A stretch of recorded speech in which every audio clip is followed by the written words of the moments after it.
नमस्कार दोस्तों, आप सभी का स्वागत है आपके अपने यूट्यूब चैनल बॉटनी बाय क्रांति में। आज के लेक्चर में हम लोग फाउंडेशन कोर्स इन्वायरमेंटल स्टडीज जो कि बीए, बीकॉम, बीएचएससी, बीसीए सभी के लिए इम्पॉर्टेंट होता है, उसके मोस्ट इम्पॉर्टेंट 50 एमसीक्यू के बारे में डिस्कस करेंगे। लेक्चर फर्स्ट है। हम लोग लगभग 4-5 लेक्चर में जितने भी इम्पॉर्टेंट एमसीक्यू हैं वो सारे कुछ डिस्कस कर लेंगे और ये सारे होंगे हिंदी में। और इसका पीडीएफ जो हमारे टेलीग्राम चैनल में अवेलेबल है, जिसकी लिंक डिस्क्रिप्शन बॉक्स में दे रखी है, आप जाकर के ज़रूर चेक करिएगा। देन उसके बाद हम लोग प्रीवियस ईयर पेपर क्वेश्चन एक आध दो देख लेंगे तो आइडिया हो जाएगा क्या आता है, कितना आता है। तो चलिए शुरुआत करते हैं।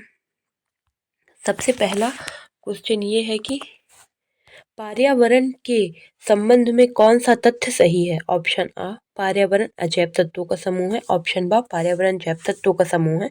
ऑप्शन सा, पर्यावरण अजैव तथा जैव तत्वों का समूह है। ऑप्शन ड, उपर्युक्त सभी। तो ये फर्स्ट क्वेश्चन जो है उसका सही आंसर होगा पर्यावरण जैव और अजैव तत्वों से मिलकर बना हुआ है। इसमें जीवित वस्तुएं भी पाई जाती है और निर्जीव वस्तुएं भी पाई जाती है। इन्हीं तत्वों के समूह को बोला जाता है पर्यावरण। ठीक है।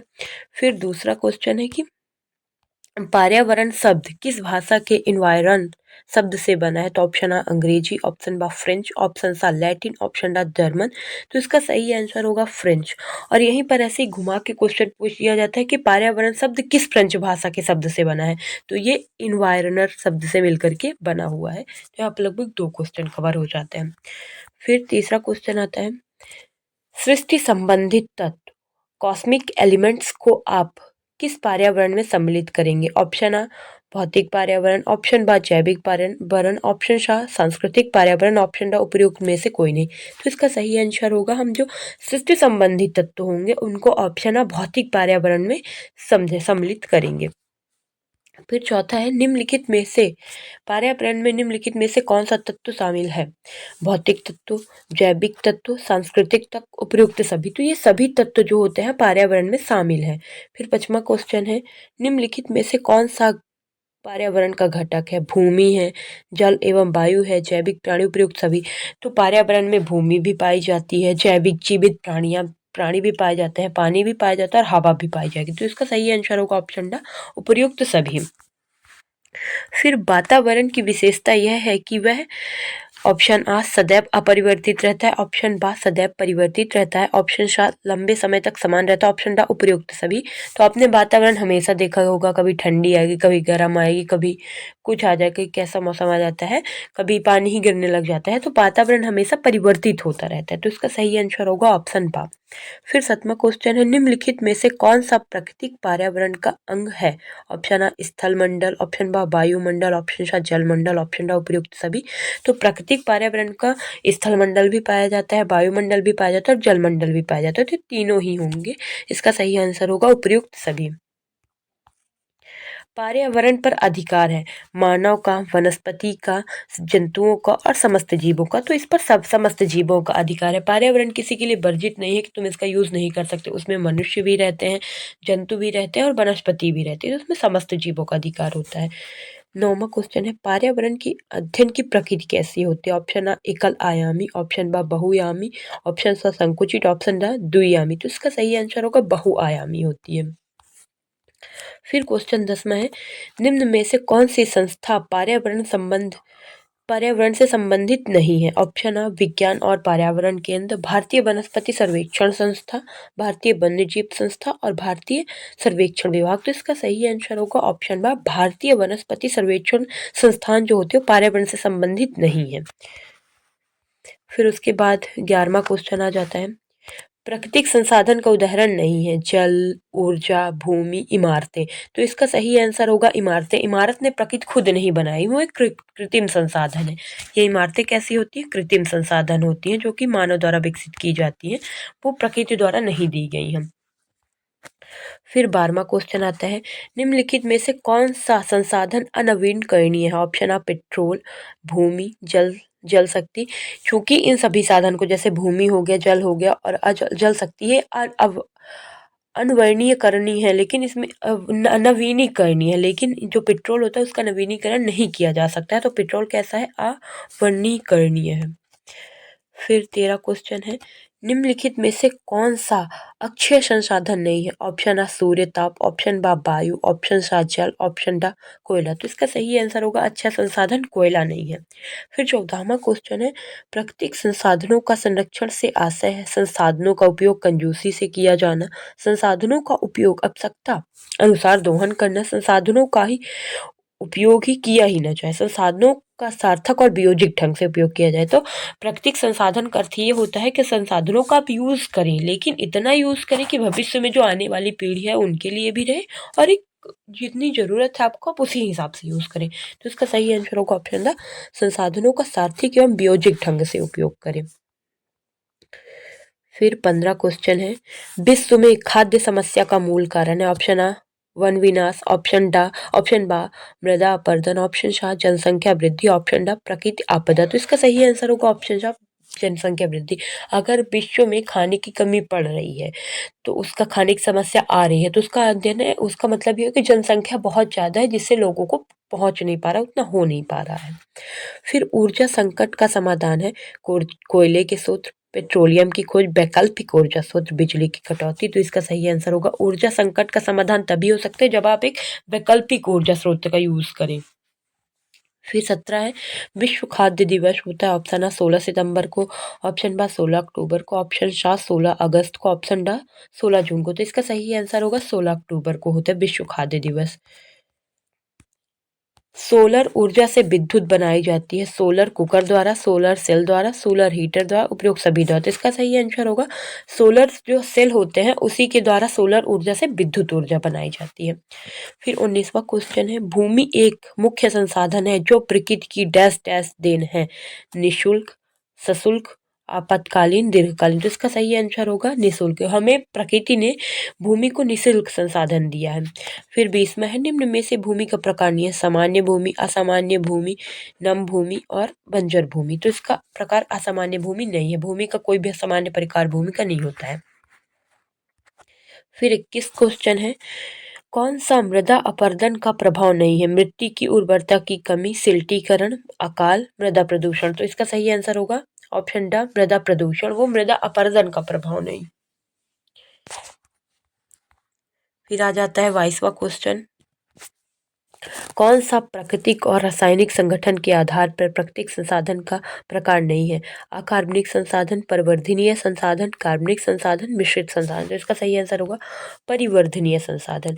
फिर 23वां क्वेश्चन है, बायोगैस में मुख्यतः कौन सी गैस होती है? तो बायोगैस में मुख्यतः मीथेन, एथेन, प्रोपेन, उपरोक्त सभी। तो इसका सही आंसर होगा बायोगैस में मुख्यतः मीथेन गैस होती है। CH4 गैस मीथेन गैस होती है जो कि बायोगैस में पाई जाती है। फिर भारत में भूस्खलन की घटनाएं किस राज्य में होती हैं? ऑप्शन आ जम्मू कश्मीर, ऑप्शन बा हिमाचल प्रदेश, ऑप्शन सा उत्तरांचल, ऑप्शन ड उपरोक्त सभी। तो जितने भी हैं, जम्मू कश्मीर हो गया, उत्तरांचल हो गया, हिमाचल हो गया, सभी में भूस्खलन की घटनाएं होती रहती हैं। 25 क्वेश्चन, कौन सा डैश डैश अपरदन का प्रकार नहीं है? ऑप्शन आ निलंबन, ऑप्शन बा सरिता तीर अपरदन, ऑप्शन सा उत्परिवर्तन, ऑप्शन ड पृष्ठीय समर्पण। तो इसका सही आंसर होगा सरिता तीर अपरदन अपरदन का प्रकार नहीं है। फिर 26वां क्वेश्चन है, जल के अतिदोहन के लिए उत्तरदायी नहीं है? जनसंख्या वृद्धि, औद्योगिकरण, नगरीकरण और वनारोपण। तो वनारोपण और जल का अतिदोहन से कोई संबंध ही नहीं है, क्योंकि जनसंख्या में वृद्धि होगी तो भी वो जल का यूज करेंगे तो अतिदोहन तो होगा ही, औद्योगिकीकरण होगा तो उसमें भी जल का यूज होता है, और नगरीकरण, लेकिन वनारोपण में जल का अतिदोहन नहीं होता है। फिर जल का उपयोग होता है सिंचाई में, उद्योगों में, खनिज पदार्थों के निष्कर्ष में, उपरोक्त सभी में, सिंचाई में भी जल का यूज किया जाता है, उद्योगों में भी किया जाता है, और खनिज पदार्थ के निष्कर्षों में भी किया जाता है।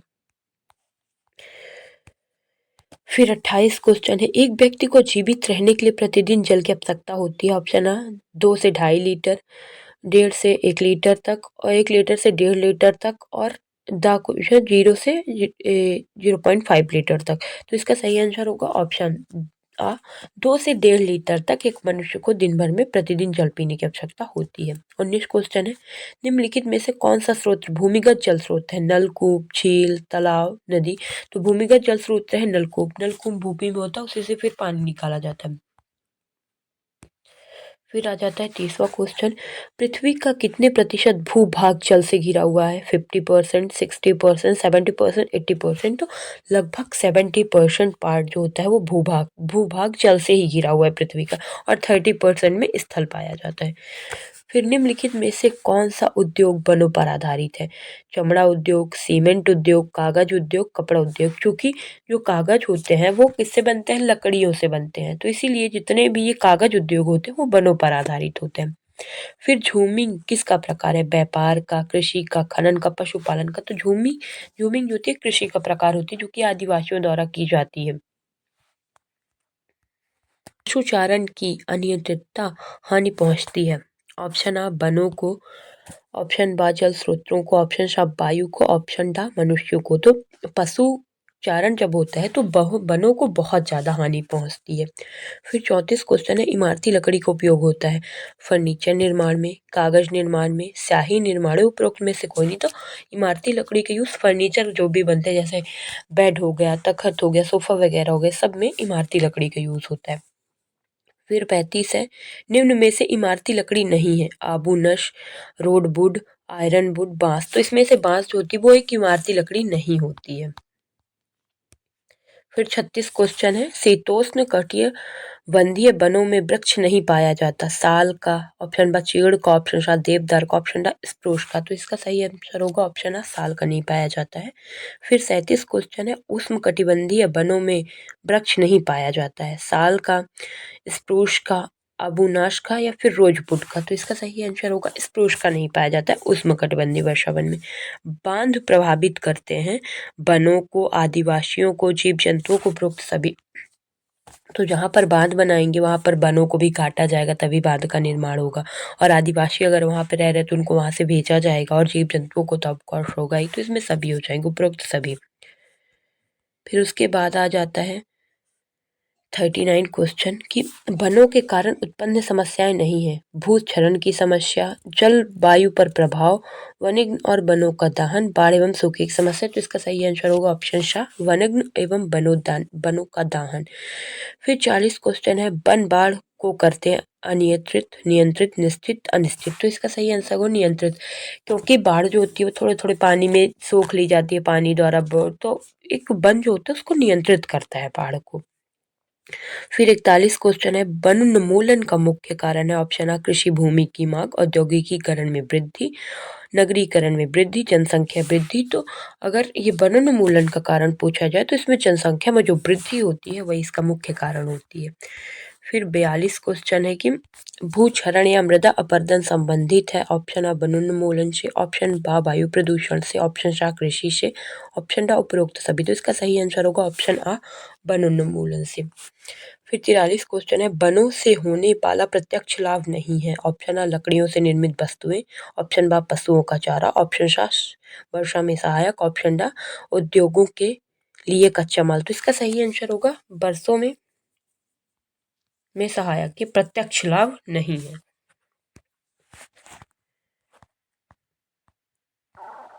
फिर 44 क्वेश्चन है, वनों से होने वाला अप्रत्यक्ष लाभ नहीं है? ऑप्शन आ लकड़ी से निर्मित वस्तुएं, ऑप्शन बा वर्षों में सहायक, ऑप्शन सा मनोरंजन, शिकार, घूमना आदि, ऑप्शन डा बाढ़ में नियंत्रण। लकड़ी से निर्मित वस्तुएं वो अप्रत्यक्ष लाभ है, क्योंकि जब वस्तुएं निर्मित करना पड़ता है उससे लकड़ियों से तो वनों को काटा जाता है, जो कि एक अप्रत्यक्ष लाभ में आ जाता है। फिर 45 है, भाखड़ा नालंगा बांध किस राज्य में? ऑप्शन आ उत्तर प्रदेश, ऑप्शन बा मध्य प्रदेश, ऑप्शन सा पंजाब, ऑप्शन डा गुजरात। तो इसका सही आंसर होगा ऑप्शन सा पंजाब में है भाखड़ा नालंग बांध।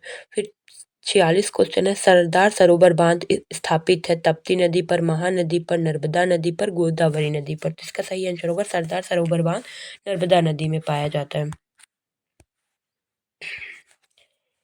गंगा का उद्गम होता है जमुनोत्री से, गंगोत्री से, अमरकंटक से, और गंगा सागर। तो इसका सही आंसर होगा यहाँ गंगोत्री से होता है, अर्थात जहाँ देव प्रयाग जिसको बोला जाता है, जहाँ पर अलकनंदा और भागीरथी नदियाँ मिलती है, वहाँ पर गंगा का उद्गम स्थल होता है गंगोत्री। फिर 48 है, मरुस्थलीकरण के लिए कौन सा कारक जिम्मेदार होता है? ऑप्शन आ खनन, ऑप्शन बा वनों की कटाई, ऑप्शन सा अत्यधिक चराई, ऑप्शन डा उपर्युक्त सभी। तो इसका सही आंसर होगा ऑप्शन डा उपर्युक्त सभी। समाप्त न होने वाले प्राकृतिक संसाधनों का स्रोत है। कोयला, तेल, वन, सोलर। तो इसका सही आंसर होगा सोलर। सूर्य की रोशनी कभी नहीं समाप्त होगी, इसलिए ये समाप्त होने वाला संसाधन है। फिर नर्मदा नर्मदा का उद्गम स्थल है अमरकंटक, जबलपुर, नरसिंहपुर, हिमालय। तो ये सभी को पता है, नॉर्मली नर्मदा का उद्गम अमरकंटक होता है। तो यदि वीडियो आपको पसंद आया तो वीडियो को ज़रूर लाइक करिएगा, और यदि आपको लगता है कि किसी क्वेश्चन का आंसर मैंने गलत बताया एमसीक्यू का, तो आप उसको भी कमेंट करके ज़रूर बताइएगा। और आपको कैसा लगा ये लेक्चर, ये भी ज़रूर कमेंट करिएगा। Thank you for watching. Please like share subscribe.